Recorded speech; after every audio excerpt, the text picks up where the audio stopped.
begin, Lou. So we'll hand over to you. Thanks.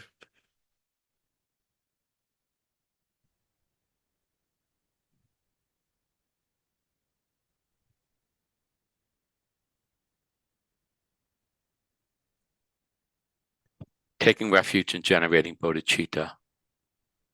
I go for refuge until I'm enlightened, to the Buddha, the Dharma, and the Supreme Assembly. By the merits I create to listening to the Dhamma, may I become a Buddha in order to benefit all sentient beings. I go for refuge until I'm enlightened, to the Buddha, the Dharma, and the Supreme Assembly. By the merits I create to listening to the Dhamma, may I become a Buddha in order to benefit all sentient beings.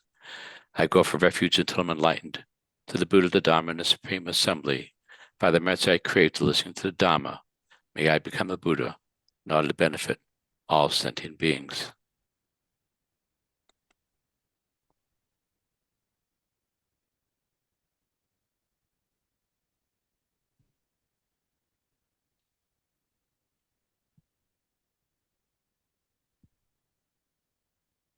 Abandon. Okay. Abandon evil doing. Practice virtue well. Subdue your mind. This is the Buddha's teaching. Like a star, an optical illusion, or a flame, a magical illusion, a dewdrop or a bubble, like a dream, a flash of lightning or a cloud, so should one consider all compounded things. By this merit may we attain omniscience and overcome our enemy, our harmful deeds. May beings buffeted by the waves of old age, sickness, and death be liberated from the ocean of existence.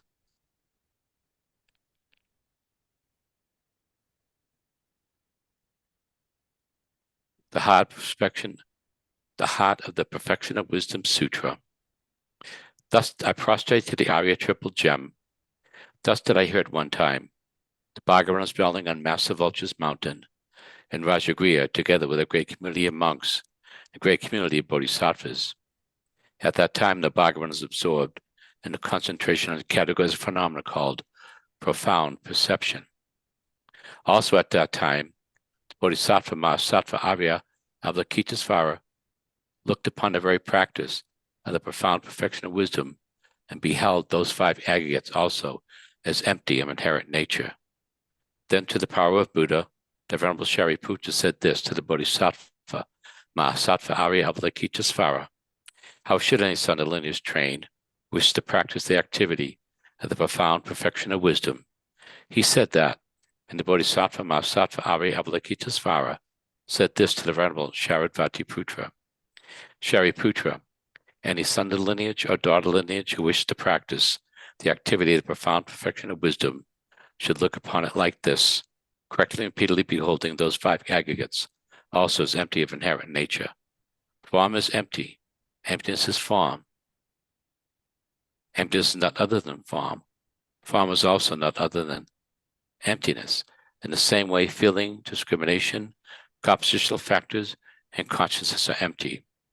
Shariputra, likewise, all phenomena are emptiness, without characteristic, unproduced, unceased, stainless, not without stain, not deficient, not fulfilled. Shariputra, therefore, in emptiness, there is no form, no feeling, no discrimination, no compositional factors, no consciousness, no eye, no ear, no nose, no tongue, no body, no mind, no visual form, no sound, no odor, no taste, no object of touch, and no phenomenon. There is no I element, and so on up to and including no mind element and no mental consciousness element. There is no ignorance, no extinction of ignorance, and so on up to and including no aging and death, no extinction of aging and death. Similarly, there is no suffering, origination, cessation, and path. There is no exalted wisdom, no attainment, and also no non-attainment. Shariputra, therefore, because there is no attainment, bodhisattvas rely on and dwell in the perfection of wisdom, the mind without obscuration and without fear. Having completely passed beyond error, they reach the endpoint of nirvana. All the Buddhas who dwell in the three times also manifestly completely awaken to unsurpassable, perfect, complete enlightenment and reliance on the perfection of wisdom. Therefore, the mantra of the perfection of wisdom, the mantra of great knowledge, the unsurpassed mantra, the mantra equal to the unequaled, the mantra that thoroughly pacifies all suffering, should be known as truth since it is not false. The mark to the perfection of wisdom is declared. Tayata Om Gate Gate, Paragate, Parasamgate, Bodhisoha. Shariputra, the Bodhisattva Mahasattva, should train the profound perfection of wisdom like that. Then the Bhagavan arose from that concentration and commended the Bodhisattva Mahasattvacharyavatarara, saying, well said, son of the lineage. It is like that, it is like that. One should practice the profound perfection of wisdom, just as you have indicated. Even the Tathagatas rejoice. The Bhagavan having thus spoken, the Venerable Shariputra, the Bodhisattva Mahasattvacharyavatarara, and those surrounding in their entirety, along with the world of gods, humans, asuras, and Gandharvas, were overjoyed and highly praised, thus spoken by the Bhagavan. The praise to Manjushri. Homage to my Guru and Protector Manjushri, who holds to his heart a scriptural text symbolic of his seeing of all things as they are, whose understanding shines forth as the sun, unclouded by delusions or traces of ignorance, who teaches in 60 ways with the loving compassion of a father for his only son. All creatures caught in the prison of samsara, confused in the darkness of their suffering, confused in the darkness of ignorance, overwhelmed by their suffering. You whose dragon thunder-like proclamation of Dharma arouses us from the stupor of our delusions and frees us from the iron chains of our karma, who wields the sword of wisdom, hewing down suffering wherever its sprouts appear, clearing away the darkness of all ignorance, you whose princely body is adorned with the 112 marks of a Buddha, who has completed the 10 stages, achieving the highest perfections of a Bodhisattva, who has been pure from the beginning. I bow down to you, Manjushri. Om Rapatsanadi. With the brilliancy of your wisdom, O compassionate one, illuminate the darkness enclosing my mind, enlighten my intelligence and wisdom so that I may gain insight into the Buddha's words and the texts that explain them. By the virtue of offering to you, assembly of Buddhas, visualize before me this mandala built on a base, resplendent with flowers, saffron water, and incense, adorned with Mount Meru and the 4 continents, as well as the sun and the moon. May all sentient beings share in its good effects. Please enjoy and bless me and all sentient beings to be released from the 3 poisonous minds, for I am offering without attachment my body, enemies, friends, and strangers, and all possessions which are the objects of my greed, ignorance, and hatred. O holy and venerable Lama, from the clouds of compassion that form in the skies of your Dhammakama wisdom, please release a rain of vast and profound Dhamma, precisely in accordance with the needs of those to be trained. Idam Guru Ratna Mandalakam Nayatayami. I send forth this jeweled mandala to you, precious Gurus. Thank you very much. I'm very conscious that today is the eve of His Holiness the Dalai Lama's 89th birthday. And so for reasons of auspiciousness, but also as a heartfelt tribute, I'm going to build in some passages and advice from His Holiness into sort of the central part of today's presentation. And I'm also going to be quoting Geoffrey Hopkins, who we've just lost a few days ago. And that comes as a very deep sort of blow, I think, to many of us, because Geoffrey has been crucial in his role of providing the most incredibly precise and valuable translations from the Tibetan into English of some of the great seminal texts of India as translated into Tibetan and then into English. And he brought a level of academic rigor to that, the likes of which we had not seen before. And so that lifted a standard which is now being carried, the torch is being carried by many other fine scholars and translators, but also His Holiness has had an incredibly close relationship with His Holiness the Dalai Lama as well, and acted as his translator for a number of years. So I'm going to lead with a meditation today. It's a very simple meditation. It's to bring about a state of relaxation in our mind. And I was a little bit amused by Lou's reference to immersed in the darkness of our suffering when he's reading the prayer, because I thought to myself, that's a perfectly valid reading, because yes, we are immersed in the darkness of our suffering. We can't see our way out, and we're sort of clambering away and just stirring up more and more muck and more dirt and more confusion. And so we need to be able to create glimpses of non-confusion, unconfusion. So meditation is offering this very rare opportunity. And so this meditation of His Holiness is designed to bring some stability and calmness to the mind so we can begin to glimpse its actual nature. So I'm going to invite us to meditate together. So His Holiness begins by referring to our posture. We're sitting in either full or half cross-legged position, and we use a cushion that's slightly higher so that we get a little bit lifted up at the back, the spine. And in this way, no matter how much we meditate, we will not become tired. Our backbone is to be straightened like an arrow. Our neck is to be bent just a little downward. And we aim our eyes over the nose to the front. This is a soft gaze. We make no attempt to discern fine visual detail or identify it. We just allow light to enter. We touch our tongue on the roof of our mouth behind our teeth, leaving our lips and teeth as normal.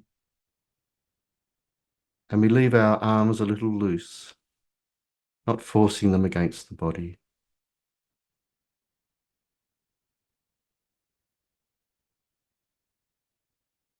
We place our hands in a position of meditative equipoise, the left hand below the right, with the two thumbs touching, making a triangle, the base of which is about 4 finger widths below the navel.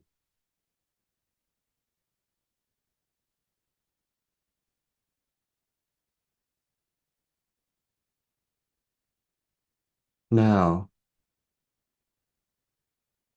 His Holiness says, if your mind is involved with desire or hatred, it is necessary to engage in a technique to loosen from this disturbance. So here we can identify other strong disturbances. We might be anxious, worried,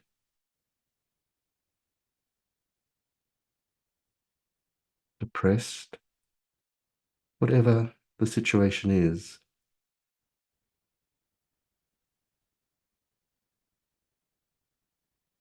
So in order to loosen this feeling, we meditate on the inhalation and the exhalation of the breath up to a count of 21, considering an in and out breath 1, an in and out breath 2. Since the mind cannot have two modes of apprehension simultaneously, this meditation causes the former disturbance to fade. So let's do this meditation now, counting a cycle of 21 in and out breaths.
Now, His Holiness recommends it is necessary to form a virtuous motivation, mainly compassion, altruism, and wishing to help others.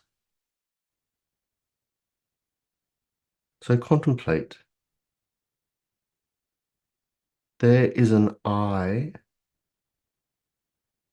that exists in dependence upon our body and mind. And all of us conceive this I innately.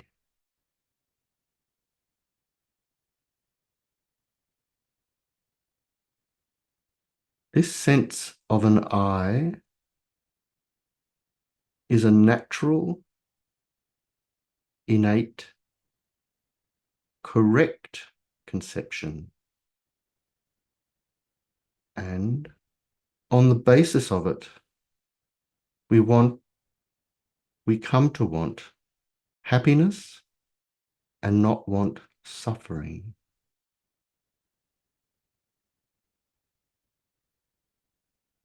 These wishes too are correct and lead us to seek happiness and to avoid suffering. To contemplate that the attainment of happiness is a natural right. It is justified and validated simply by the fact that we naturally and correctly want happiness and do not want suffering.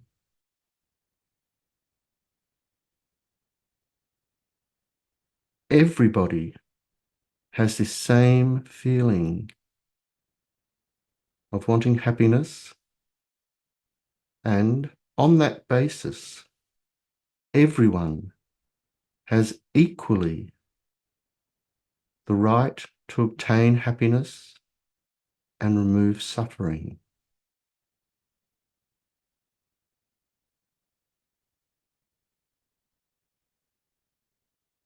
Now, a question is posed. I am just a single person, whereas others are infinite in number. So just feel this reality for a few moments.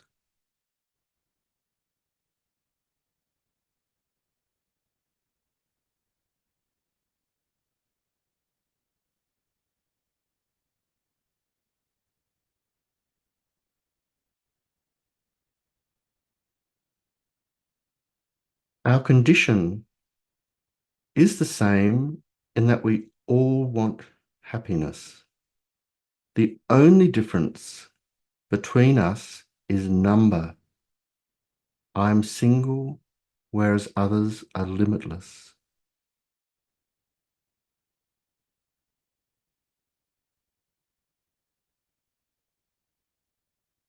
Thus, the question is, should everyone be used for my attainment of happiness? My attainment of happiness? Or should I work to gain the happiness of others?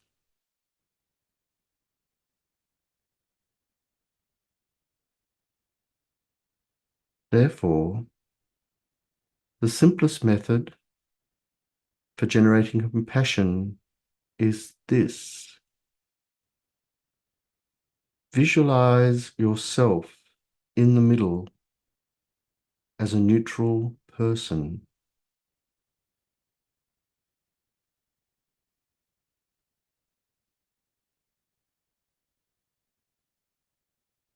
Now, on your left side, visualize other beings, at least 10 or 15 or even 100. Imagine needy people in poor condition, difficult circumstances.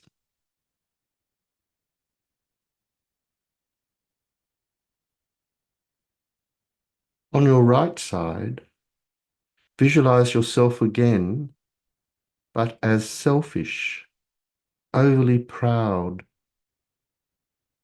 and never thinking of others' welfare, but only of your own welfare. So just check that we've got these three components of our visualization in place. If we're not visualizing clearly, it's just important to feel that these three groups or categories are there. In the middle, I remain as the third person evaluating the situation. Both the single selfish person on the right and the group of destitute people on the left want happiness and do not want suffering. Both have an equal right to be happy and to be rid of suffering. Let's spend a few moments consolidating the impact of this. An equal right.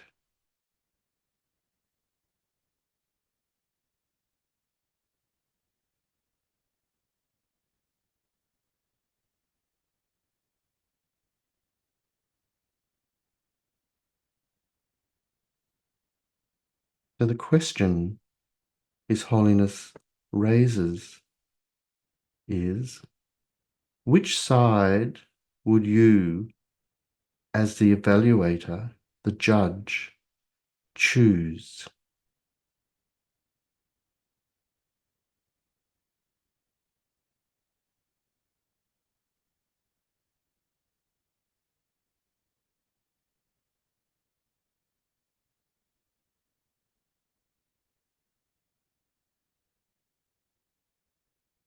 And the conclusion is the group on our left, because they are greater in number. Their needs are limitless.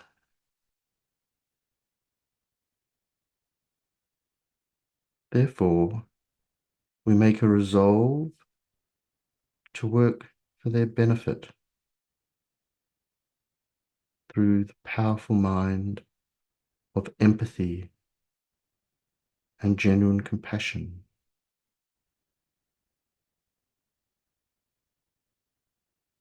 So with this motivation in place, His Holiness next instructs us to meditate on the mind itself.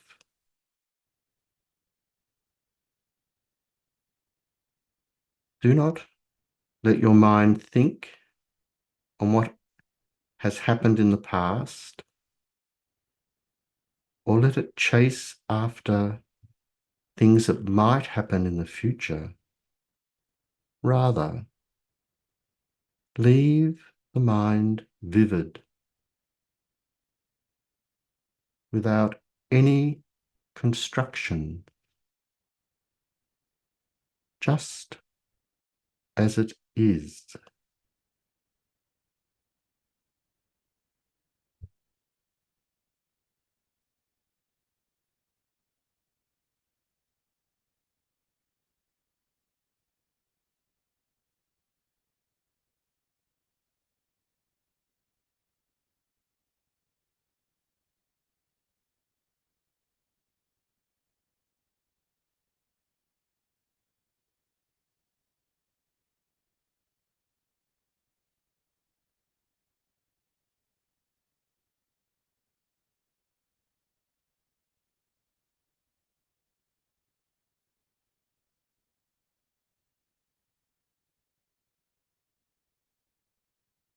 When you remain in this way, you understand that the mind, like a mirror, is such that any object, conception, is capable of appearing under certain circumstances like reflections. For the entity of the mind has a nature of mere luminosity and knowing, mere experience.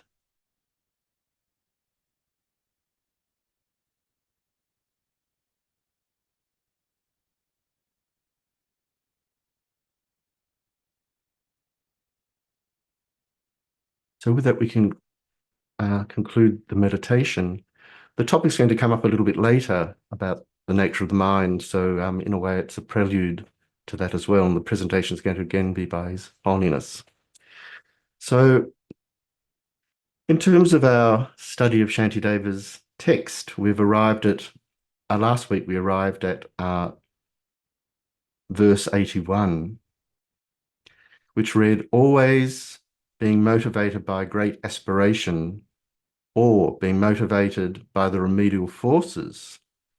If I work in the fields of excellence, benefit, and misery, great virtues will come about. So the conclusion was reached that what we are to do is always act according to these two powerful motivators.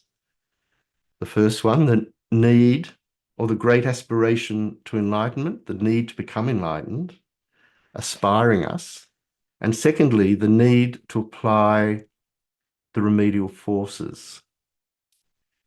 And I quoted Geshe Doga, who said, thus the accumulation of virtue has to be accompanied with a strong aspiration and ensuring that it serves as an antidote to overcoming the opposing side. So this coordinating conjunctive and bears great significance here. Not only does it mean that these two motivators are to be applied together, but that they support and nourish one another. So I wanted just to quickly throw that over and ask, are there any ideas here that you might have about why these two need to work together?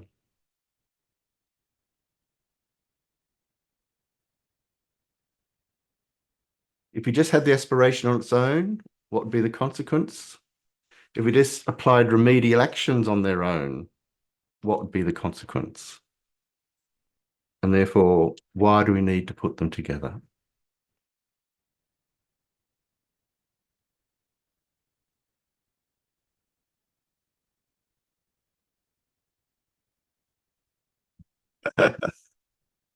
So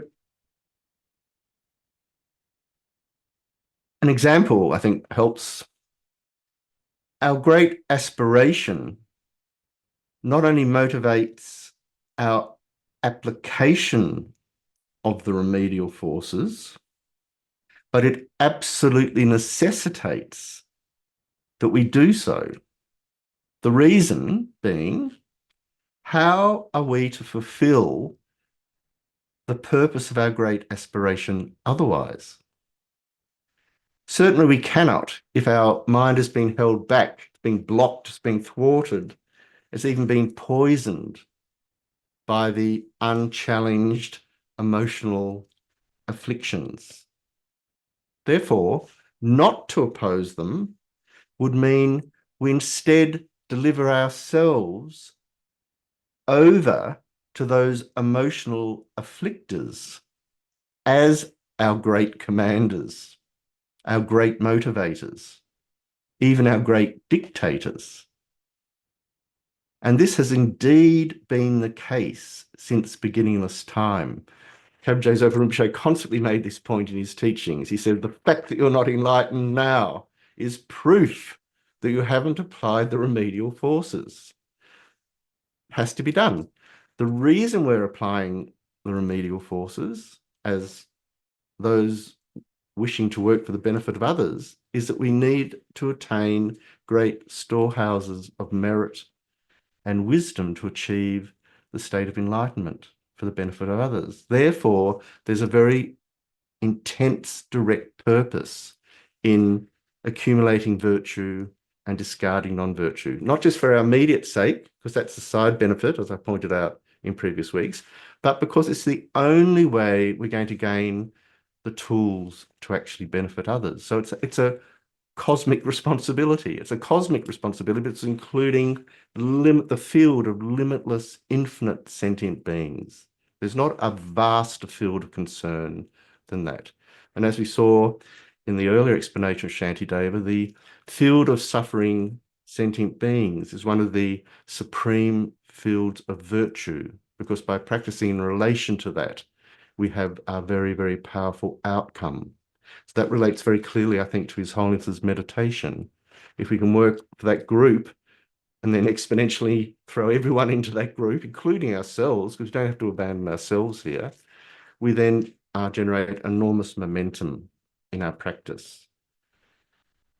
So therefore, our motivator for applying the remedial forces is immensely strengthened and coherently directed by our resolve to attain enlightenment on behalf of others, as this is precisely why we are practicing. This is precisely why we're here together, considering these teachings. So our aspiration galvanizes and empowers our practice of virtue from woe to go. And I've used the word woe deliberately there because it's lose suffering coming back again. You know, we're immersed in woe. And so we have to start from there and proceed onwards in very deliberate fashion. Likewise, our reason for relying not just on the great aspiration considered alone is because we can't actually fulfill this aspiration if we don't engage in actions concordant with that goal, namely, not harming others, at least not harming others. If we're aspiring for enlightenment and running around killing people, then what on earth does our aspiration to enlightenment mean in those circumstances? It's beyond bizarre to consider things in that way. So not harming others is at least our minimum resolve here. But best is to positively help them. And such requires our employment of a pure system of ethical practice. And it's pure because it's not being tainted by selfish motivation. But in addition, just practicing antidotal remedies alone will not bring about the great goal if not connected to the aspiration to enlightenment. You'll still reap benefit from it, but because it's not being tied to the great goal, it won't ripen in that exponentially expanding direction. So we have to steer it, in other words. So an illustration, those virtuous actions, if they're not combined, might only result in avoiding a lower realm rebirth.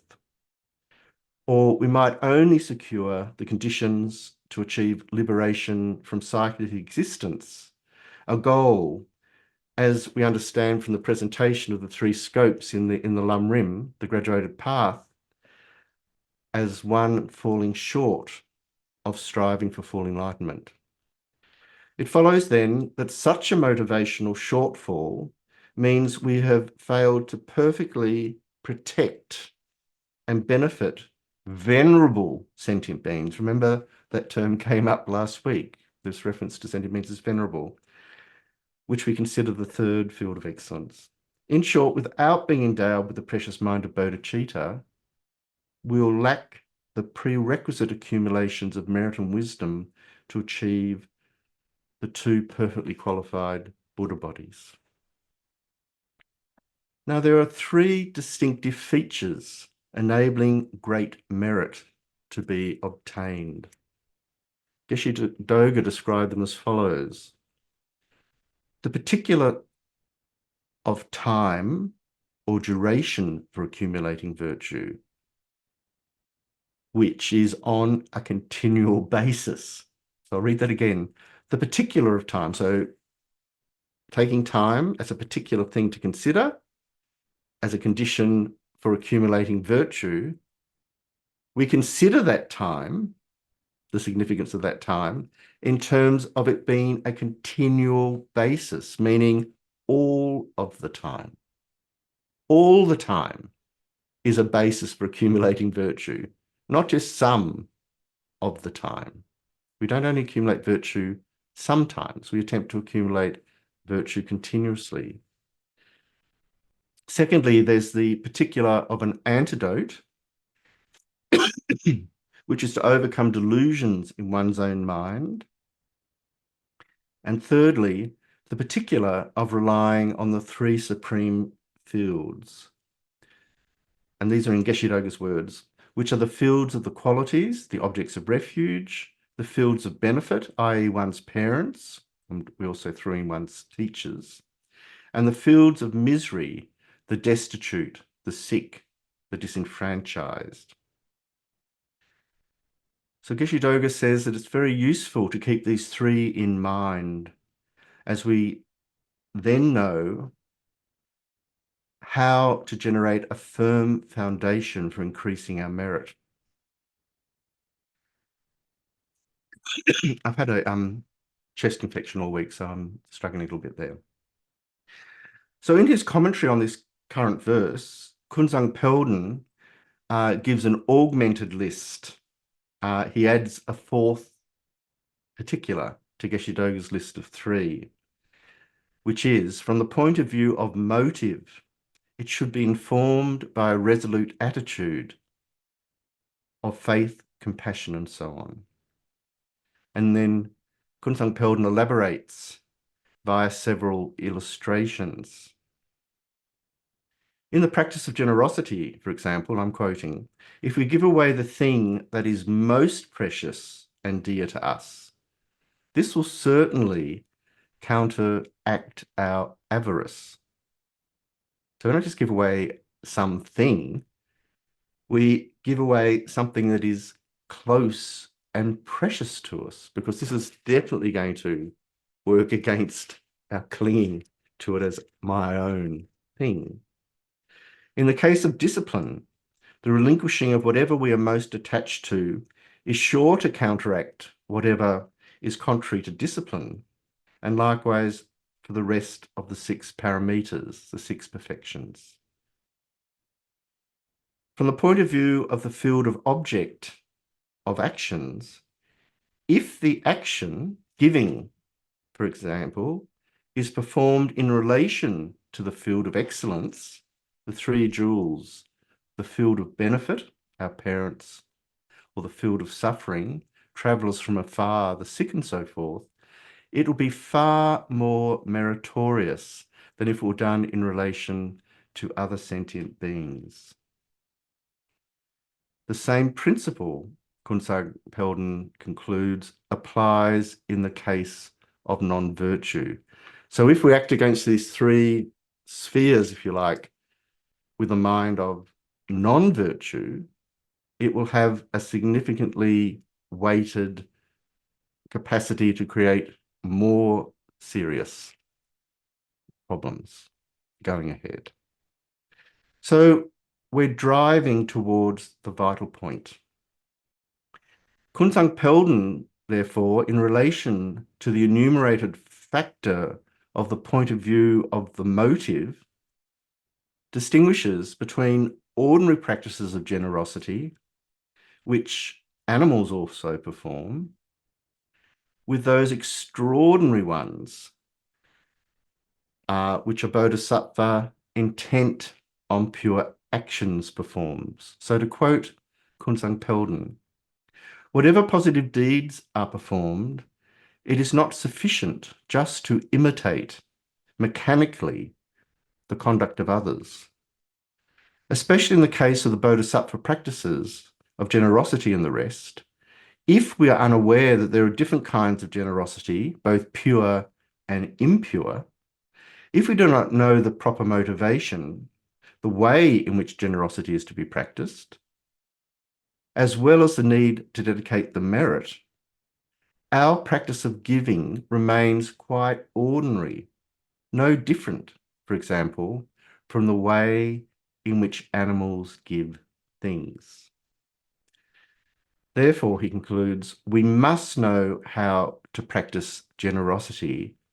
Our actions must go to the vital point. So this is really, really wonderful steering advice, isn't it? So the next verse extends the meaning just presented, but with a slight but very significant shift of focus, as indicated by the respective subheadings. Whereas with the practice of giving just described, the stress was placed on the immense enriching and strengthening power of the three fields of merit themselves, and thus it focused on what we might call an objective referent, something we're sort of seeing objectively. Now, in this next verse, the focus is swung right back directly upon us. Our practice of generosity and the other virtue is to arise from within ourselves. It's to leap up from within us, as it were. So what is now being discussed is the nature or manner of our subjective experience, in other words. This is because the topic Shantideva now introduces us to is none other than the precious quality of self-reliance. So I'm going to be emphasizing this point somewhat. I'm calling this precious because what is meant by self-reliance here in Shantideva's context is much, much, much more than simply having a capacity to depend upon oneself in ordinary, worldly, meaning mundane, everyday terms, though that meaning is also captured. For example, in ordinary parlance, we refer to someone who is self-confident and able to initiate activities on that basis as self-reliant. We often admire people who can function in this way as they are less susceptible to the vagaries, or they appear to be at least, to the vagaries of external circumstances to deflect or overwhelm their endeavours. So a self-reliant person will charge through difficult circumstances and come out the other side intact because they're self-determined, they're self-reliant. They're not having to overly rely on dependency on those other things to keep their direction. So what Shantideva is presenting here is a unique variety, a refined variety of self-reliance. It's unique because it stems from the great aspiration, which we've been discussing directly, and the proven capacity, assuming we are indeed already practicing the remedial forces themselves. So our capacity to be self-reliant is the maturing as we apply the remedial forces, because that's the benefit of applying the remedial forces. We're getting less and less obscurations, less and less difficulties, less and less domination by the afflictions. So endowed with internally derived, internally resourced self-reliance, framed in this uncommon or even extraordinary way, means that we're not susceptible to deterioration or wobbliness or an exaggerated dependence on our social and sort of physical environments. Why? Because the source of our strength and firmness is arising from within, not without, from without. We are not codependently attached to our environment. However, this isn't to say that we can't work with our environment. To the contrary. And because our practice of opposing the afflictive emotions will systematically strip the afflictions of their power, means that the self-cherishing ego that feeds on them, that is nourished by the afflictions, will itself be starved of strength. So this enables our resolve to intensify even more, our self-reliance to intensify even more. Because worldly distractions, those of ordinary desire, hatred, pride, jealousy, and so forth, will no longer have the same grip.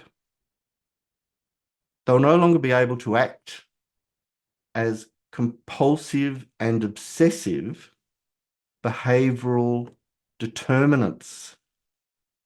Because that's what these minds do. They act as compulsive, obsessive behavioral determinants. We're having to cut that away, slice it away.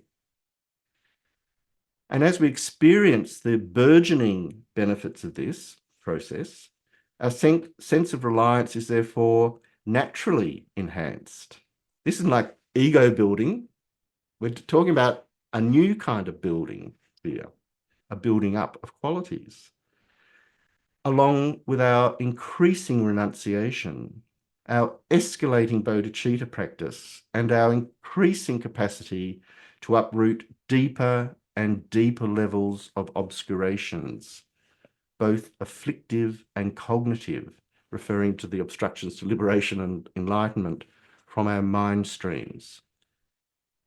Our practice, in other words, gains unshakable, irresistible momentum and purpose. So this is sort of the immediate preface, if you like, for Shantideva's verse 82, which reads, "Endowed with wisdom and joy, I shall undertake all that I do.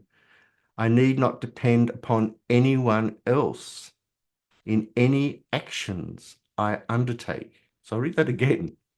Endowed with wisdom and joy, I should undertake all that I do. I need not depend upon anyone else in any actions I undertake. So this verse is still located under the main heading, relating oneself to virtuous actions. And it falls under its own particular subheading, or it's a sub-subheading as it turns out, creating virtue out of one's own power. Creating virtue out of one's own power. This sub-subheading says it all. It's really a thrilling prospect, at least for the special and exceedingly rare mind that cherishes others more than oneself, that if I do possess the qualities of wisdom and joy, and I'll just mention here that Batchelor notes that in some translations of this verse, the root text has variations and it substitutes faith for joy. I don't think that's really significant in the way we read the verse. So to go back, it's really a thrilling prospect, at least for the special and exceedingly rare mind that cherishes others more than oneself, that if I do possess the qualities of wisdom and joy, I am uniquely positioned to undertake whatever actions I intend or plan. Moreover, I won't be held back or restricted by circumstances because I'll be self-reliant, not dependent on anyone else to succeed or perform the actions that I intended. So we cut away all of that pressure of social appreciation and so forth. Not to say that those things aren't significant, but we're no longer dependent on that feedback loop, if you like, in order to continue doing whatever we're doing. It comes from a spontaneous source within ourselves.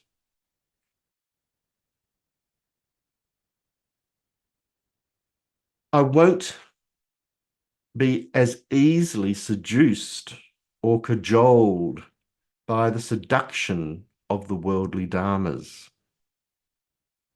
fame, gain, fear of loss, so forth.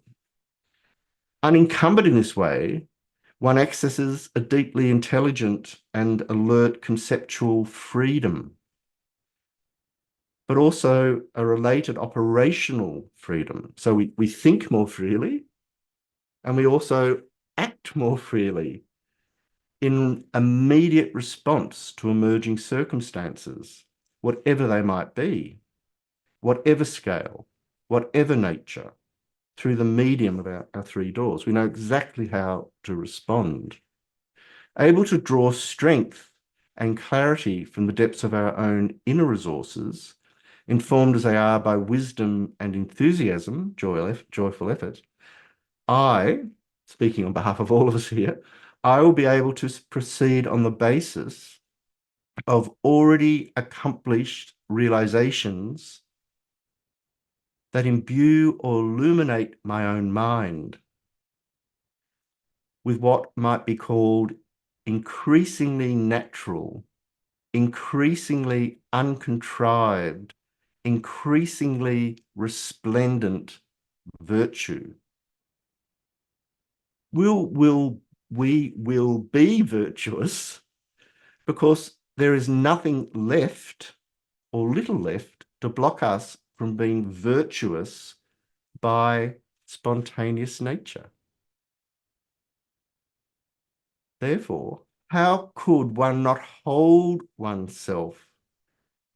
How could one not wish to hold oneself as self-reliant in this extraordinarily favorable way? This is the big question. If we fail to understand self-reliance in this way, framed by the accomplishments of the realizations themselves, we will fail to appreciate what is really involved in traversing a path, a spiritual path, involving both abandonments, which is involving purification, and acquisitions or accomplishments, which is involving the accumulation of merit.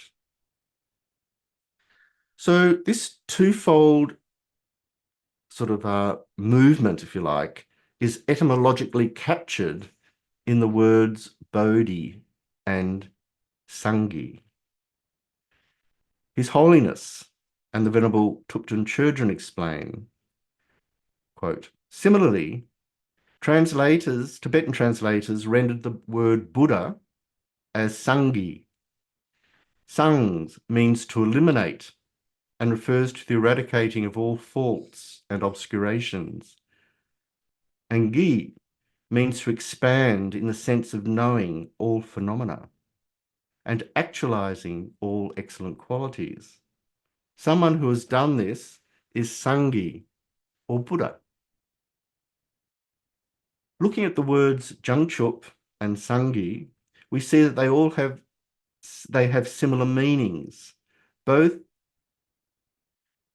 Jung and Sang portray the purification of all obscurations, while Chup and Gi indicate the expansion of good qualities and the development of all realizations, especially the direct realization of emptiness. End of quote. So Jamchup is the Tibetan translation for the Sanskrit term bodhicitta, which is frequently translated as enlightened mind. I just sort of mentioned that in passing. So the role and meaning of wisdom here. To better understand the intent of Shantideva's verse, we need to characterize wisdom a little bit more clearly. Apart from the wisdom concerned with the ultimate nature of reality, as just mentioned, referring especially to the direct realization of emptiness, here in this verse, I think we can say that wisdom refers more widely to our inner capacity to critically determine wisely arrive at what is to be skillfully done and adopted on the one hand, and what is to be skillfully abandoned, put aside on the other. So we have the same two wings that I've just been discussing in relation to Sangye and Jangcho. Such discretionary wisdom, because it's a wisdom of making discriminations, supersedes ordinary behavioral precepts that might, for example, require us to go to war and to bomb villages in a neighboring land, or vilify those who do not agree with our political views. These are just some sort of quite ordinary worldly examples. Endowed with such an internally derived discretion, we're capable of acting accordingly, not because we're being instructed or commanded to do so by the application of some external agency or some cultural control mechanism, but by dint of our own immediate, our intimate understanding of just what is required and just what is involved. And just when to act also, because our timing is also important. It is the same when someone is drowning. The time to save them is now, not tomorrow. Or if someone is swept up in a great tsunami of anger, the time to soothe them and restore them to their senses might be best timed just a little later. We don't intervene immediately, we intervene a little later. Otherwise, their anger might be further inflamed. Gyaltsabje summarizes the intent of the verse, quote, having become proficient in what is to be adapted and what is to be abandoned, and in what one should engage in and what one should not engage in, as well as having generated faith in virtue, I shall now continuously practice virtue. So I'll read that again because it's an incredibly rich and concise encapsulation of Shantideva's meaning. Having become proficient in what has to be adapted and what has adopted and what has to be abandoned, and in what one should engage in and in what one should not, as well as having generated faith in virtue, I shall now continuously practice virtue. So you'll notice that this translation of Gyaltsabje's commentary has faith rather than joy. And as I mentioned earlier, this variation in the root text editions doesn't significantly impact the intended general meaning, however, because these, I think, are only shorthand references to a wide suite of supportive mental factors that assist our intention to engage in virtue. So it's an example, in other words, not just the description of a single cause. So again, the main gist, as indicated in the last two lines of the stanza, is a call to self-reliance in this sense that is deeper than our usual psychological notions of self-reliance and independence. I'm really trying to usher in here this idea that we can think about self-reliance in an entirely new way, one that will refresh and in important ways invigorate our ordinary sense of self-reliance, but in a very healthy fashion, because it's going to drive us towards virtue. So the last two lines of the verse read, I need not depend upon anyone else in any actions I undertake. This points towards a famous sutra verse that His Holiness the Dalai Lama frequently quotes, when addressing large Western audiences. The quote, the Blessed One said, Buddhas neither wash sins away with water, nor remove beings' sufferings with their hands, nor transfer their realizations to others.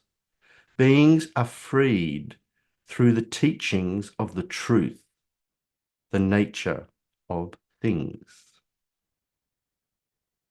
So, to take the gist of this quote, our own realizations, especially those penetrating to the very nature of things, are what free us. Therefore, it follows now logically that we alone can proceed along the path, a path that is incomprehensible if we don't take as its consistent basis our own mind, as it is this that is precisely to be transformed. His Holiness stressed this point during a presentation in Westminster Abbey in 1986 in London. It was His Holiness's second visit to London. Geoffrey Hopkins was His Holiness's translator at the time, and in Hopkins' words, and I quote, the next day I returned to Westminster Abbey to interpret for His Holiness. A boys' choir sang with the angelic voices of youth, and His Holiness was introduced. The first sentence he spoke to the assembled audience in this great abbey was in Tibetan. I do not care about buildings. And he waved his hand ever so slightly to indicate that he meant this very building sweeping to heaven above us.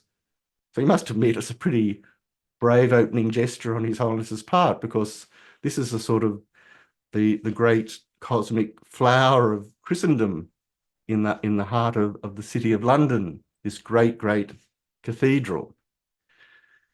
So Geoffrey continues, this in effect was his first public statement in London. He said no more, pausing for my translation. So Hopkins in his account here mentions that the response to His Holiness's statement seemed to be totally flat. To look at their faces, he said, it was as if he had not said anything, just this blank. Then His Holiness continued, and this is the crux for us as well, my interest is in what is happening in your mind, in your heart. Hopkins adds, when His Holiness says this nowadays, there is instant recognition, a deep sense of acknowledgement. But then and there in Westminster Abbey, as I watched the audience, their response still seemed to be flat. If anything was happening, it was underneath, but in time, it was obvious that the audience warmed.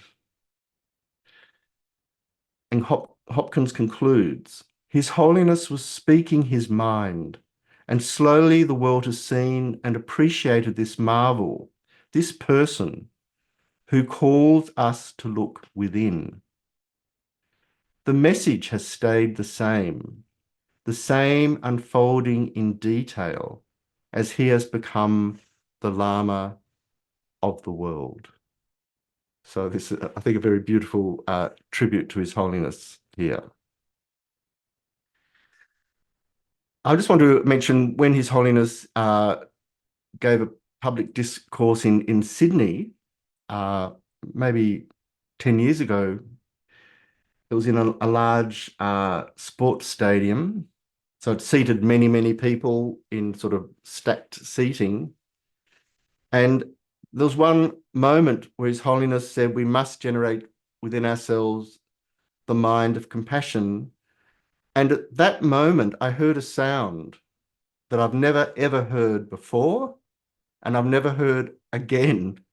And it was, ah, coming from the entire mass of the people there listening to His Holiness.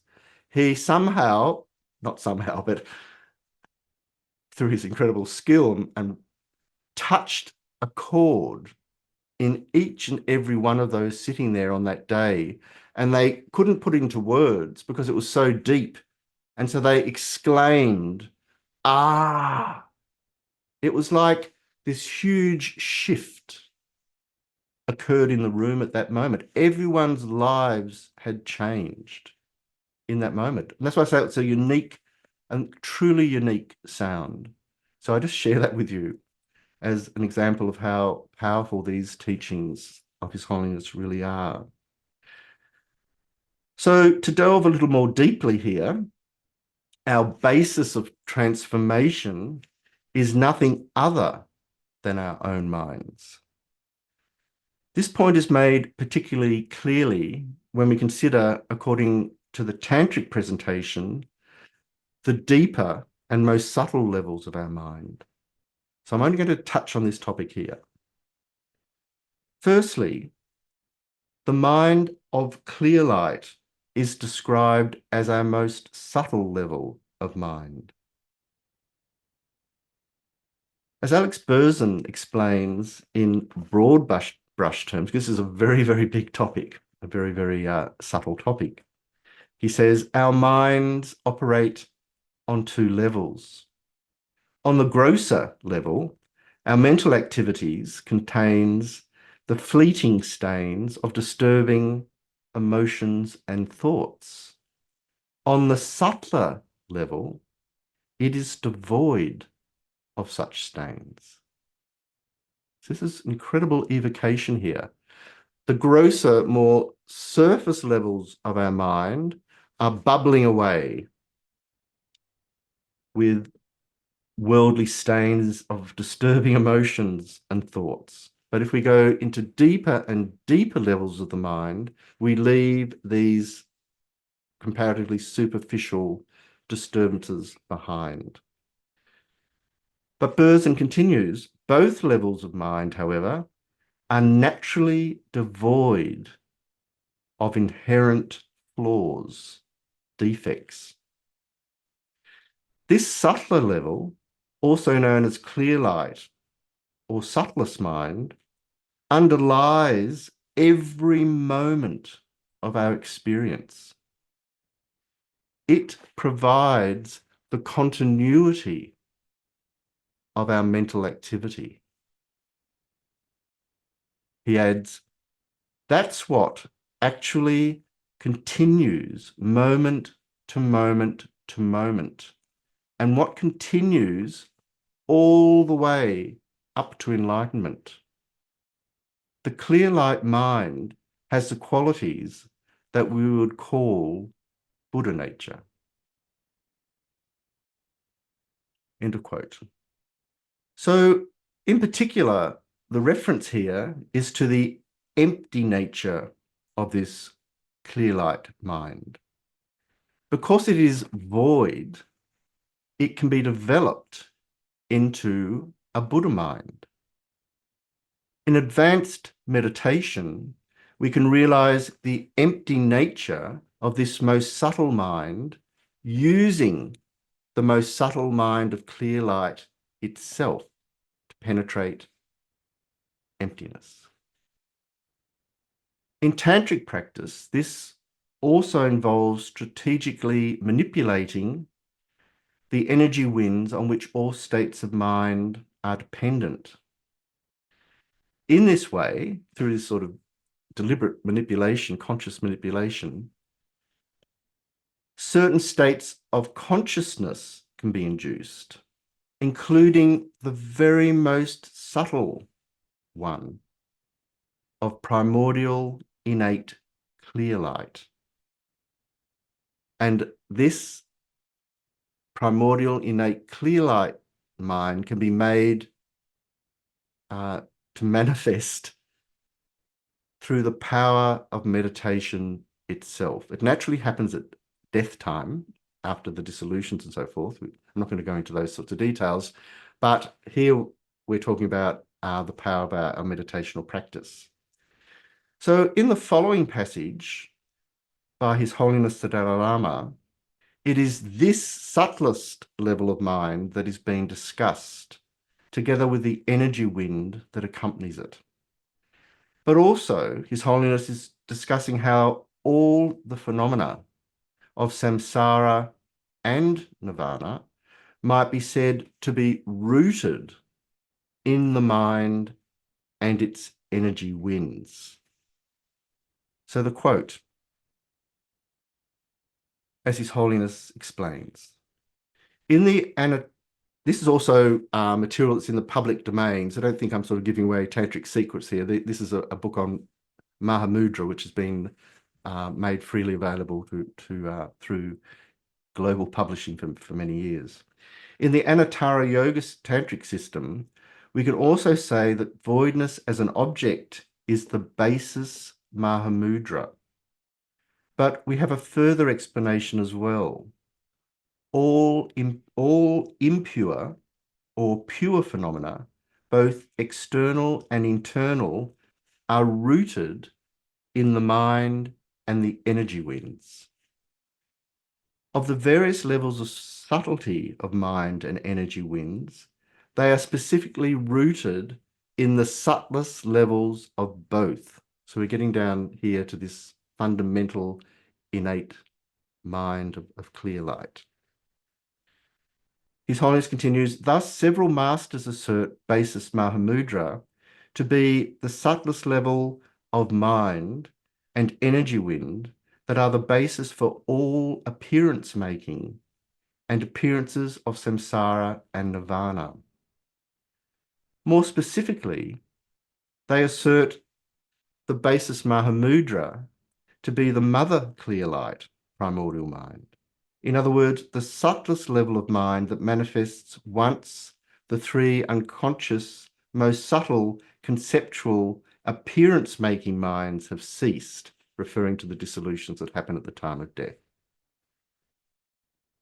So the meaning behind the words basis Mahamudra is asserted to be the subtlest levels of mind and energy wind, which are the basis for all appearance making and appearances of samsara and nirvana.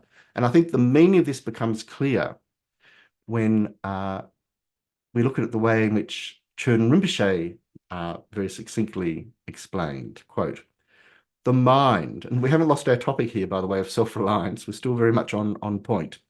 The mind is the root of everything in samsara.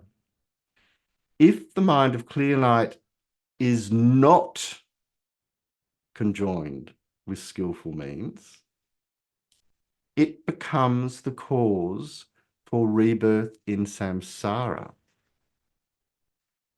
But if conjoined with skillful means and transformed into the path, it becomes the cause for liberation and omniscience. Therefore, it is said that the mind is the root of everything in samsara and nirvana. End of quote. So it follows that because we have the ability to access our mind of primordial clear light through the power of meditation, and admittedly it's a very, very advanced meditation practice, we carry within ourselves, and this is the point I'm making, no matter what our level of practice is, I'm trying to reinforce this point of what it means to understand the mind's deepest nature in this way. It means that we carry within ourselves, already installed, if you like, the ingredients to skillfully progress along the path leading away from samsara and towards liberation and enlightenment. This means in terms of our immediate Shantideva topic, that we have the means of self-reliance radically installed within us already and always.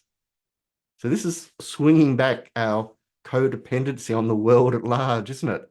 It's saying, no, swing back and rely on our incredible capacity to transform our mind at both gross and subtle levels, if you like, or to realize our subtle level through transforming and dissolving away the gross levels.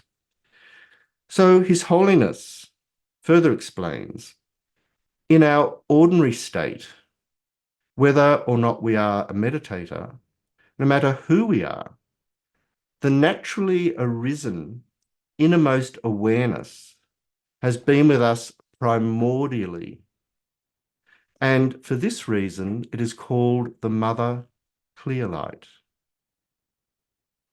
This basic clear light, despite being always existent, previously was not identified. But once you have been introduced by a Lama to the clear light, this new state, now that it has been identified, is called child clear light. Sometimes the texts say sun clear light. His Holiness continues, if through the power of previous training in yoga, you can transform your mind of clear light integrally existing within you in the ordinary state into the spiritual path, this is also called the meeting of the mother and the child clear lights, or the mixing of the mother and child clear lights. The mind, His Holiness continues, the mind of clear light that is a natural part of you in the ordinary state is called the mother clear light, and the clear light cultivated on the yogic path of meditation, is called the child clear light. If at the time of the dawning of the mother clear light at death, you are able to transform it into the spiritual path, this is an incredibly particular instruction here, the most incredibly subtle instruction. If at the time of the dawning of the mother clear light at death, you are able to transform it into the spiritual path, this is the meaning in this context of the mother and clear light minds meeting or mixing. His Holiness then elaborates, actually, this is not a meeting of two entities. Rather, the mother clear light of death, which dawns due to karma, turns into a spiritual consciousness, the child clear light.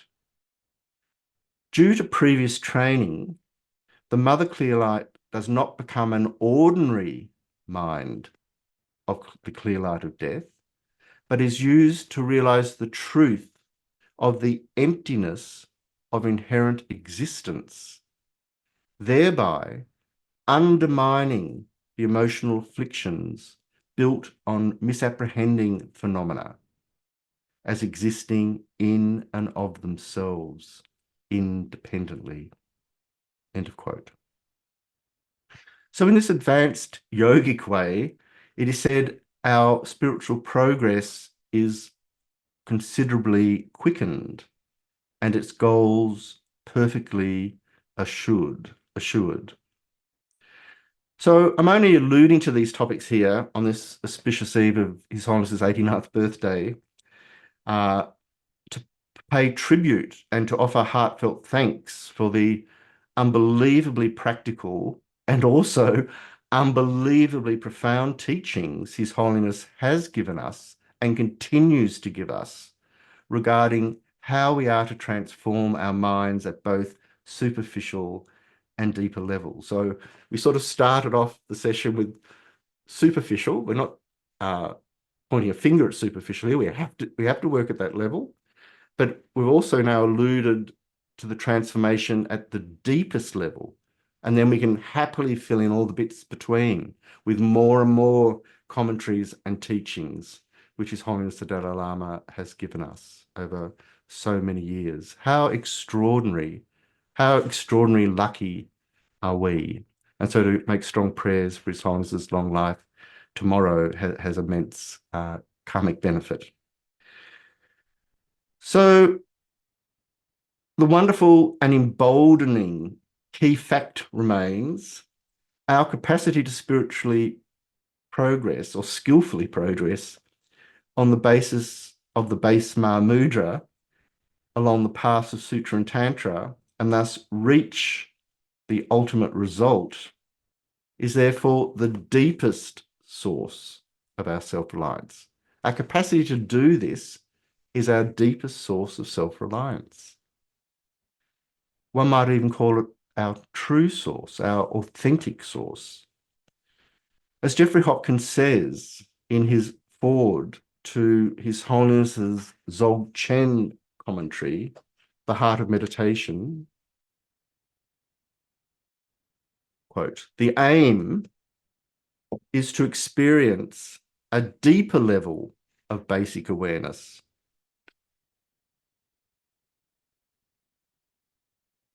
And bring it to the fore, realizing the flaw, FLOOR, the flaw of all conscious experience."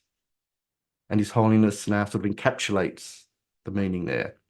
All the various points of the Mahamudra teachings, the Great Seal teachings, can be included within the categories of basis, pathway, and resultant Mahamudras, presented in Sutra and Anuttara Yoga tantric systems. Thus, we need to know and gain a decisive understanding of basis Mahamudra. First step. We then need to meditate single-pointedly on pathway Mahamudra based on our understanding of basis Mahamudra. And by relying on that as a cause, we finally attain resultant Mahamudra. So you can see here that these three are being held perfectly together on the basis of this understanding of the capacity to transform at this deepest level of our own minds. Therefore, it is imperative that we come to a decisive recognition of our own mind, not just superficially, but also when the prerequisite conditions have been assembled are in place at the deepest levels. Because as already indicated by that famous sutra quote that His Holiness frequently uses, we cannot remove our obscurations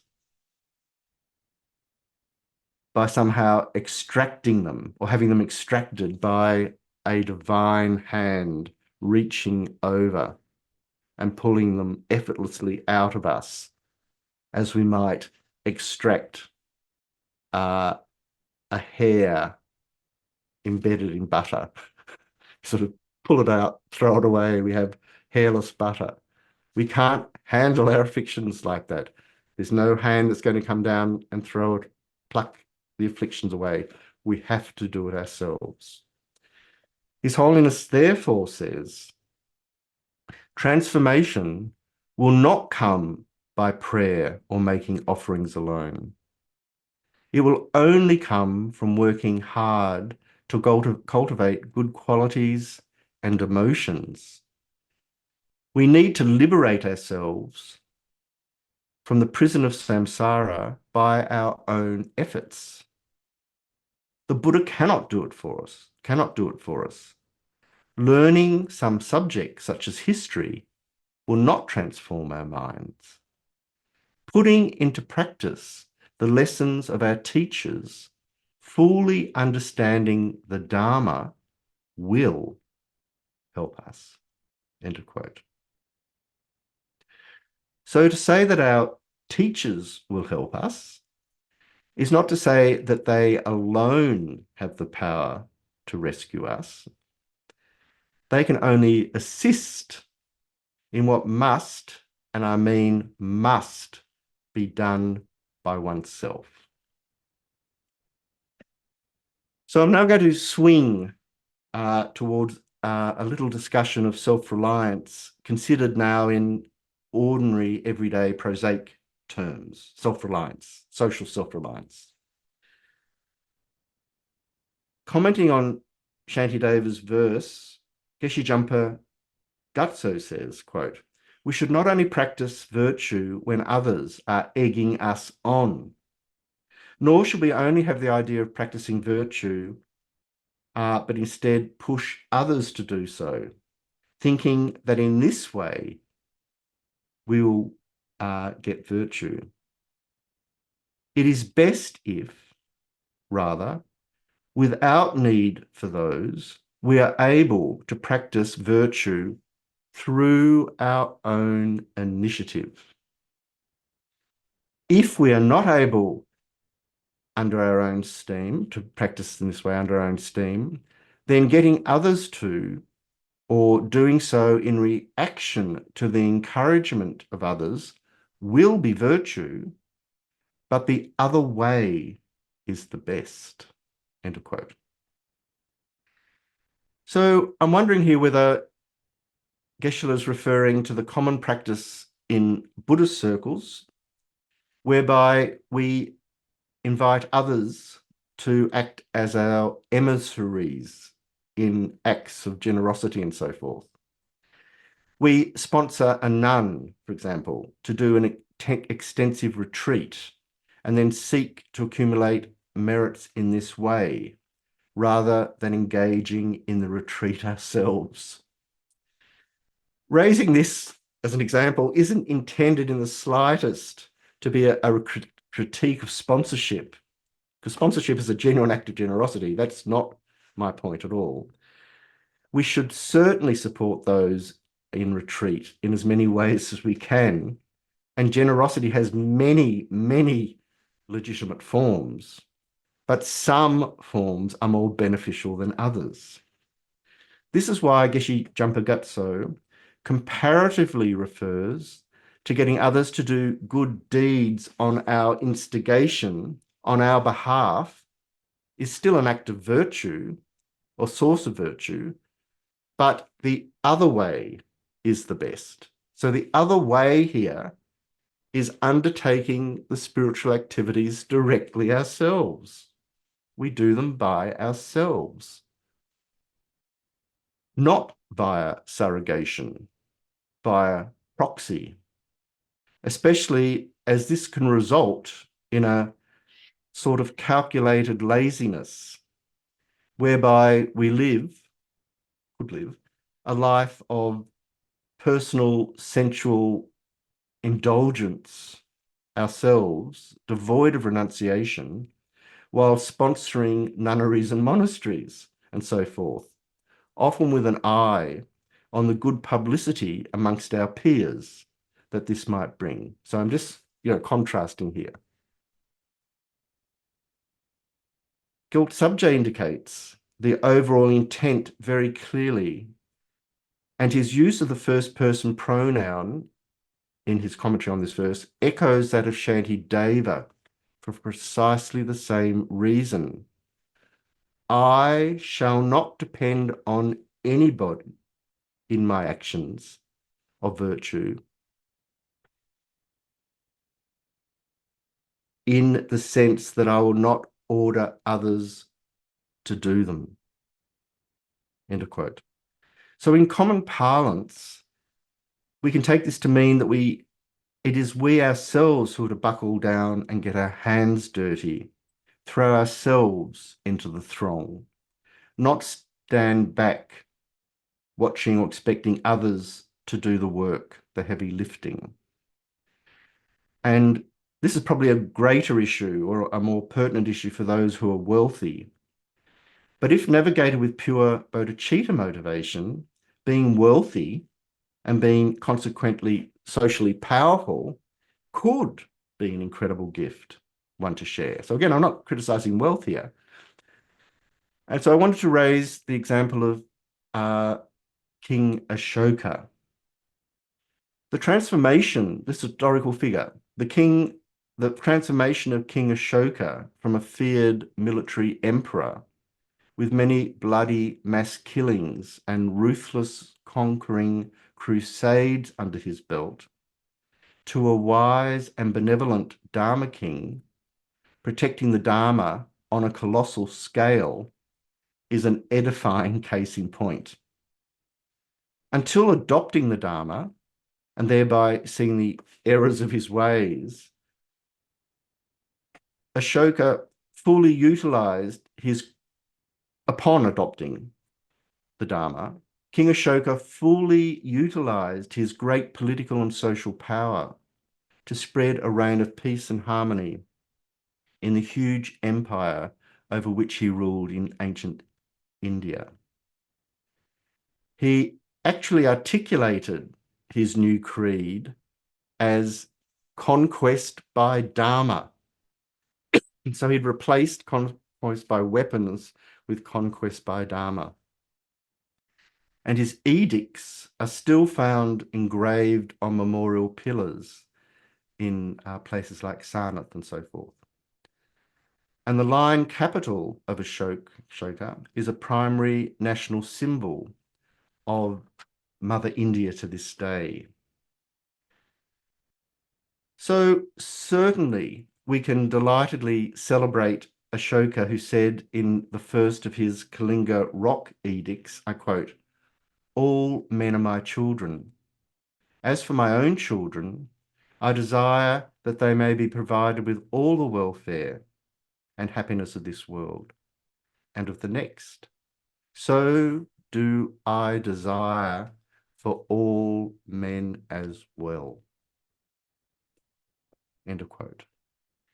So referring back to the earlier advice to do things oneself and not depend on others, we can appreciate the manner in which Ashoka did assume sole responsibility while also extending his ethical reach by the elaborative organs of government, the classes of various ministers and local governors, the extensive economic trade routes and so forth. So as such, I think it's meaningful to say that while his rule was held by him as his personal domain and responsibility, he nonetheless enjoyed the considerable power that was invested in him in his capacity as emperor to benefit others on a massive scale not otherwise possible. So considered in this light, getting someone to help to carry out our edicts need not be considered a forfeiture of independence. That's the point I'm trying to arrive at here. We have to be really skillful in the way we approach interpreting these situations. Rather, it could constitute the very best means of a practical implementation of a policy or thought that would otherwise not get to be implemented.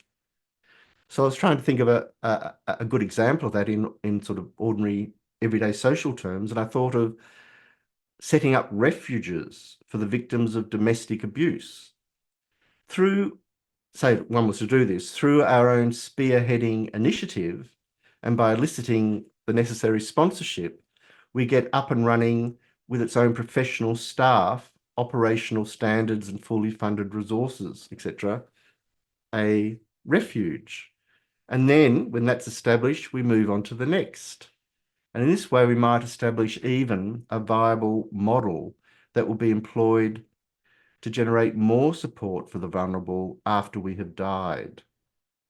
Such forward planning is to be applauded. So this is just a way of, we need to be skillful in how we interpret our self-reliance and also our reach, if you like. So we're still engaged with the heading increasing one's virtue evermore and thinking about the purpose.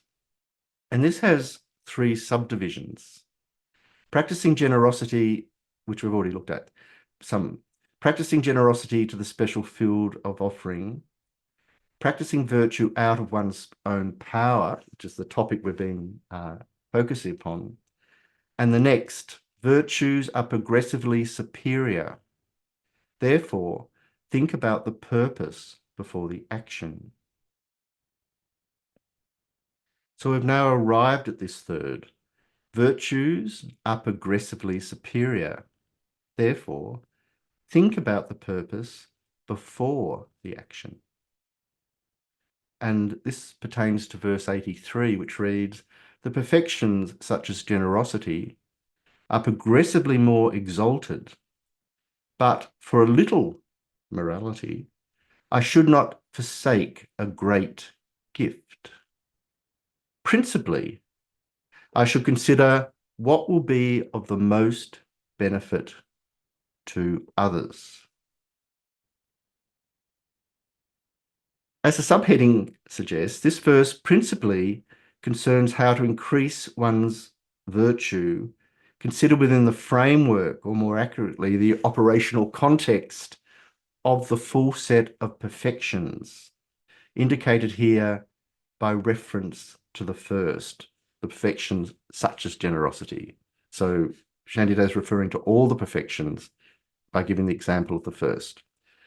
So as we proceed through them, are practicing while on the Bodhisattva's path, and specifically as we step from one Bodhisattva ground to the next, independence on having first attained the path of seeing due to a direct realization of emptiness, our merits are systematically increased and intensified due to our sequential accomplishment of the individual perfections arranged in their classic progressive maturational order.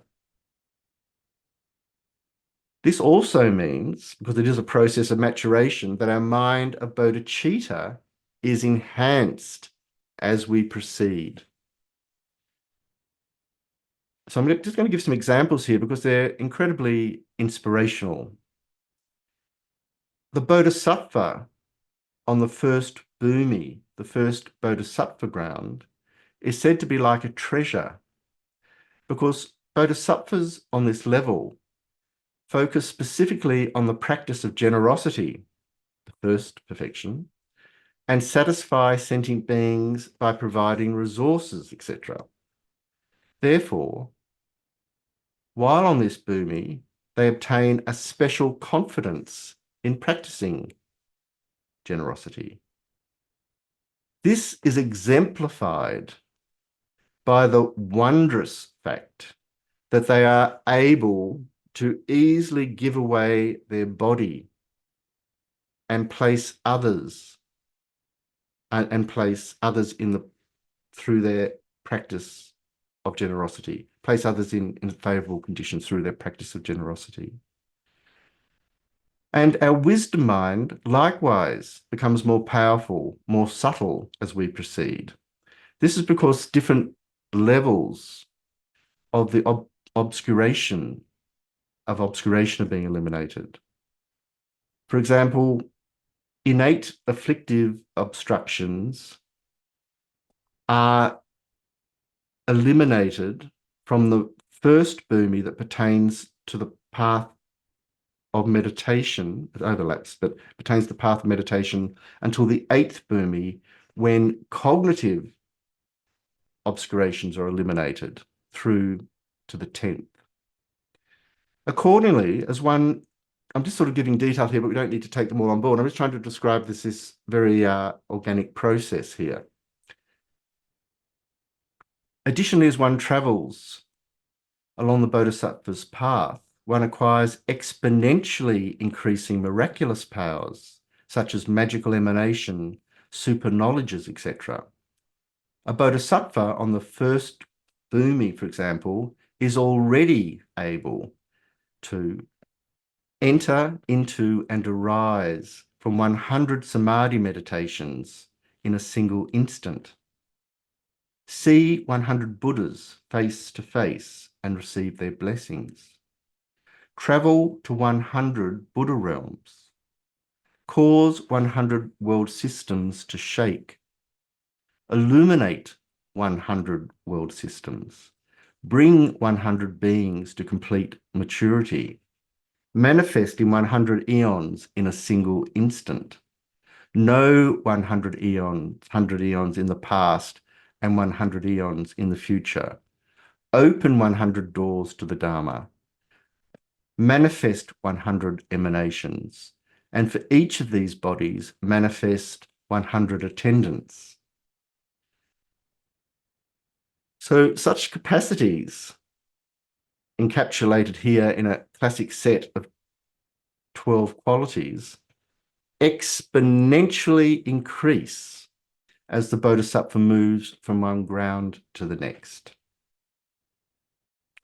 So on the second bhumi, the number is 1,000, on the third, 100,000, on the fourth, 110 million, on the fifth, 1,010 million, and so forth.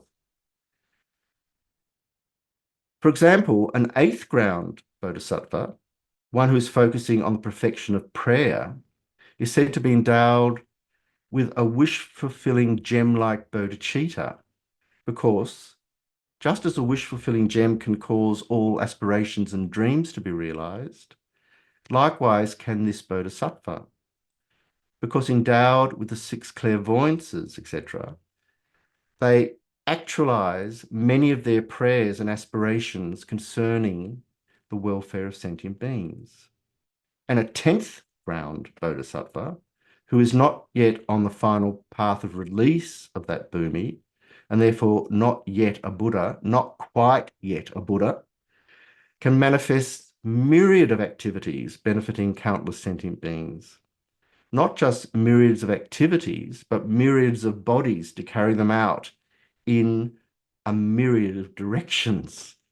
As it is said, quote, they gain qualities such as being able to enter into and arise from in a single instant as many samadhis as there are inconceivable atoms in inconceivable Buddha fields.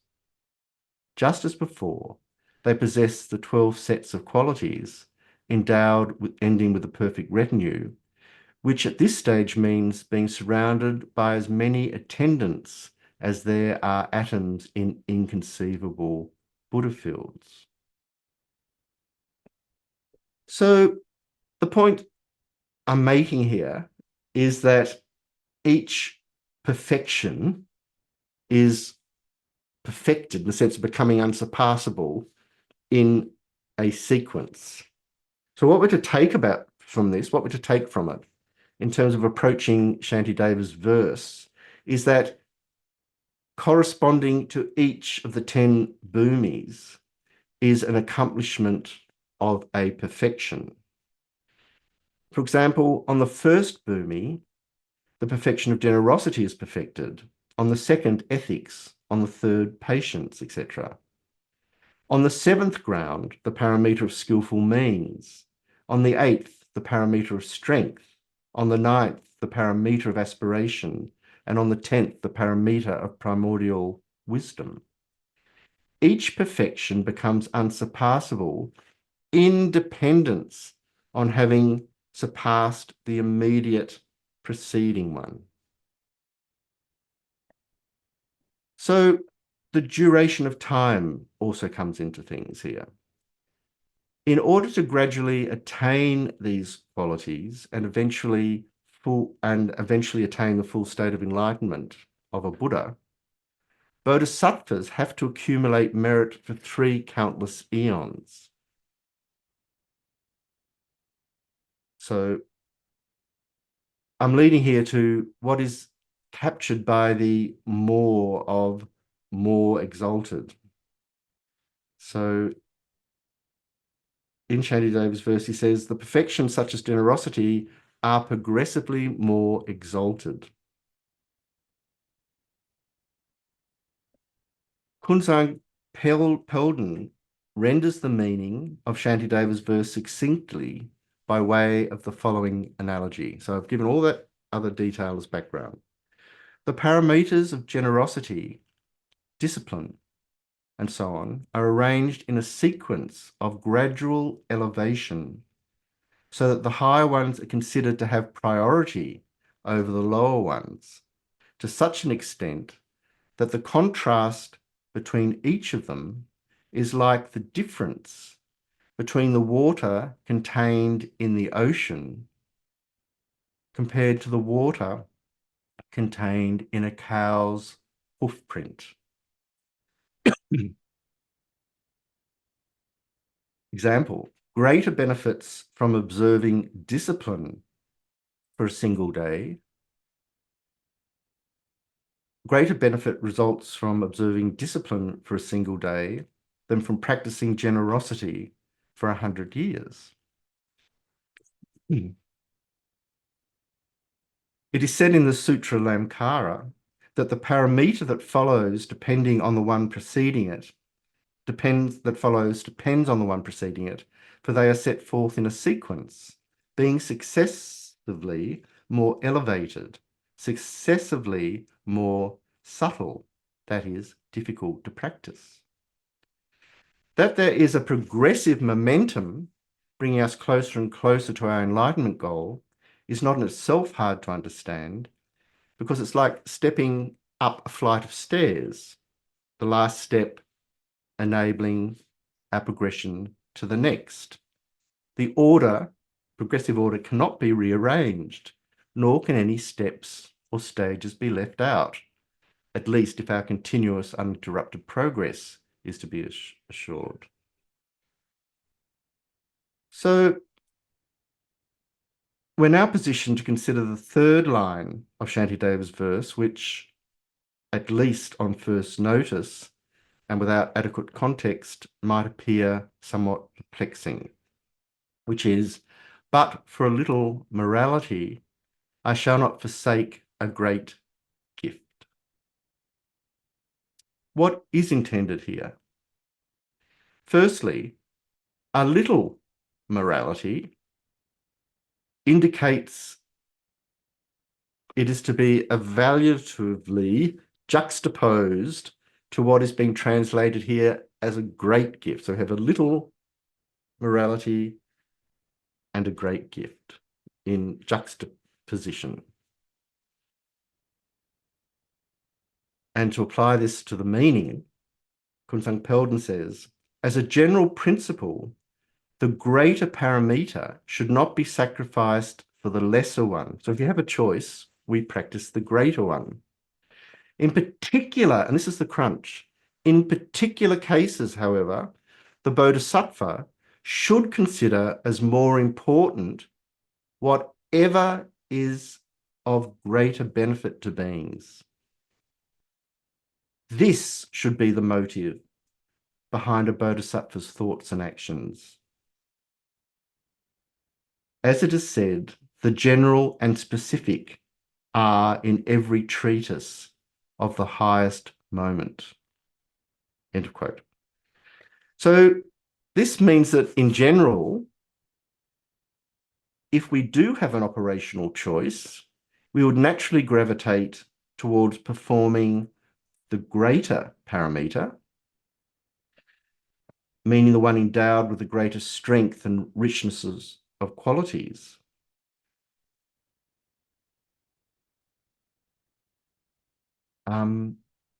But if we are aware that other beings' needs are more pressing in a particular way, we need to adjust our strategy and employ whatever practice of a perfection is most beneficial at that time for them.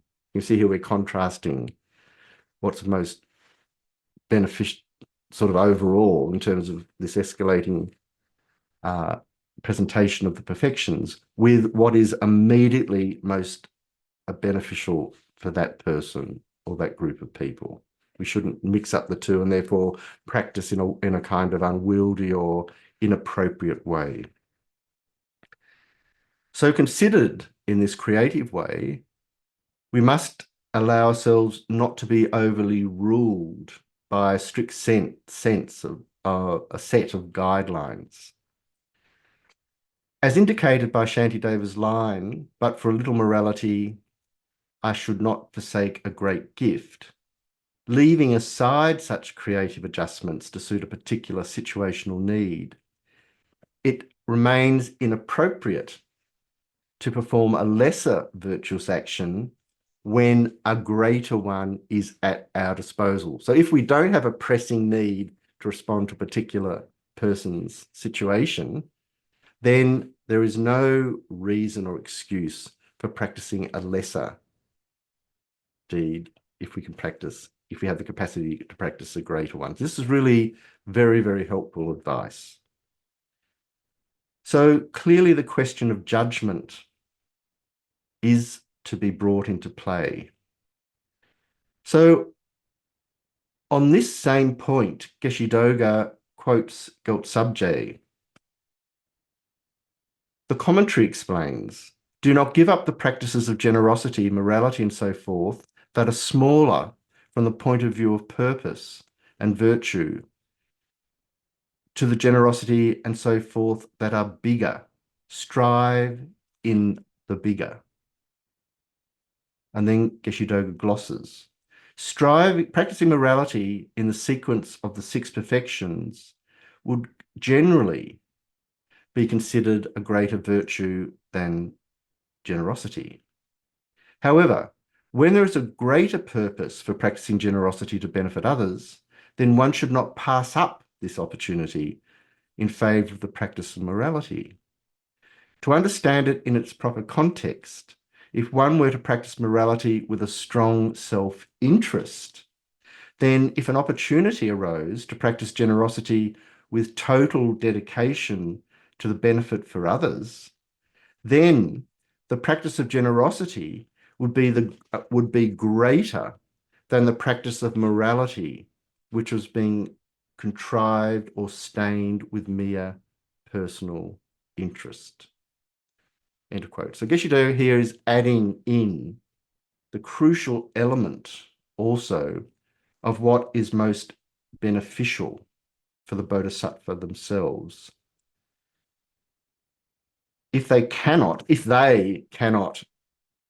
perform a higher perfection with purity of motivation, then better to fall, I use fall sort of metaphorically, better to resort to an action of lesser perfection, if you like. It's still a perfection, but of lesser perfection, which one can practice purely. So, as already indicated, purity here refers to being unstained by mere personal interest. So I'm going to conclude the presentation on this point. In our own cases, how many examples, behavioral examples, can we find of our acting unstained by mere personal interest? So this is a really great big question to leave hanging in space there. So I've covered quite a lot of ground today, but it has been based on some central points that I've tried to reinforce. And so don't get confused by the detail. The detail is to sort of build up the picture, the environment in which the main points are going to sit. So that was the purpose. So it was really by way of inspiration to practice in this self-reliant way and to practice appropriately according to the structure of the path itself. So are there any comments or observations or reflections you might have? Lou? I understood, everything you said about the perfections and their ranking and benefits and everything, but I can't wrap my head around the fact that as a bodhisattva, my main concern should be the strengthened effect that it has on a person who needs help. Mm. And so I'm giving up all this great stuff, but I'm helping somebody, and that's something direct. Mm. I just can't. It's almost like playing games like, okay, this is heavier than this, this is worth more than this. So maybe there's not as much help, but I just can't go there. But nonetheless, it does invite real reflection on strategy, doesn't it? Yes. if you have a friend in need, say, one has to determine what might be the best means of supporting them. And so there is necessarily a process of evaluation involved. So I think part of this presentation of the perfections, which is, obviously it's a very high, rich practice to be actually practicing a perfection. In my case, in our cases, perhaps we're practicing a similitude of the perfections. So, I painted the bigger picture to inspire us, but on the ground, as you point out, it's not quite as spectacular. So to be able to work out whether it's best to give someone something, or is it better to give something physical, for example, or is it better to give them some words of advice about Right. how they're conducting their lives because they keep using up all their resources and that's why they're Mhm. desperate and need something? What Yeah. is the best way to proceed in that moment? And it might be that the second one is harder because you have to confront them and have a conversation with them. The other one, you just hand them a nice gift and they smile. So that you're having to think as a trainee Bodhisattva, what is the wisest way to act in that moment? And the point that Shantideva is making is that you don't make that decision on the basis of self-interest. Okay. It's purely, as you pointed out too, a determination of what their need really is. And I think the other thing I'd want to say there is that as our spiritual momentum is sort of gets underway, the benefits of that are installed automatically in our situation. So we don't need to be clambering to bring back all the qualities that we're meant to be amassing and sort of dressing ourselves up in them in order to proceed. We're being constitutionally transformed in the process of practicing. We're actually changing in a substantial, significant way. And because of that shift, we're able to act differently as we proceed along the path, more and more skillfully, more and more openly, more and more directly. And so in that way, the bodhisattvas benefits themselves as they proceed, as I guess I've said in the past, as a kind of side effect, a corollary. But it is a crucial corollary because it means that they're then able to do more and more expansive, more and more wise, more and more direct things. Yeah. Okay. So these are great points to keep in mind. Yeah. Thank you. So we might, everyone's happy, conclude there. And you see how each session's quite different, isn't it, according to the nature of the content of the verses. So we'll bounce along next week as well. So thank you very much for participating. I'll ask Lou to lead the dedication, but I just wanted to quote His Holiness again before the dedication verses. His Holiness, there is a great advantage in practicing whatever, this Lou's question again, whatever degree of compassion we can. It is also very important to make wishes aspiring to be able to act more compassionately in the future. So we need both. For any activity related to human society, compassion and love are vital, whether one is a politician, a business person, a social worker, a scientist, an engineer, and so on. If people carry out their work with good motivation, that work becomes an instrument for human benefit. On the other hand, if people utilize their profession not with this motive, but out of selfishness or with anger, the profession becomes distorted. Instead of bringing benefit to humankind, the knowledge gained in the profession brings more disaster. So compassion is essential. And His Holiness adds, I know from my own experience that it is possible to change inner attitudes and improve the human mind. Though it is colourless, shapeless, and sometimes weak, the human mind can become stronger than steel. To train the mind, we must exercise the patience and determination it takes to shape that steel.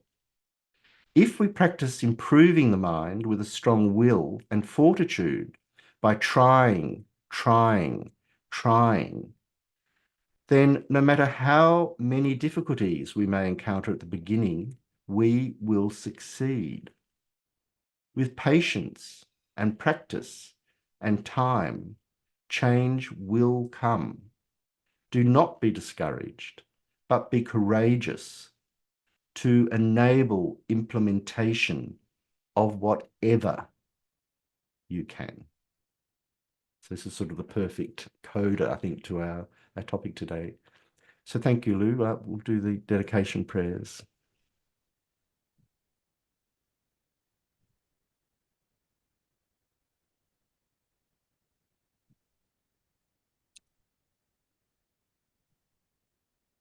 Dedication prayers. For as long as space endures, and as long as living beings remain, till then may I too abide, to dispel the misery of the world. May all the pains of living creatures ripen solely upon myself, and through the might of the Bodhisattva Sangha, may all beings experience happiness. May the teachings which are the sole medicine for suffering and the origin of every joy be materially supported and honored, and abide for a long time.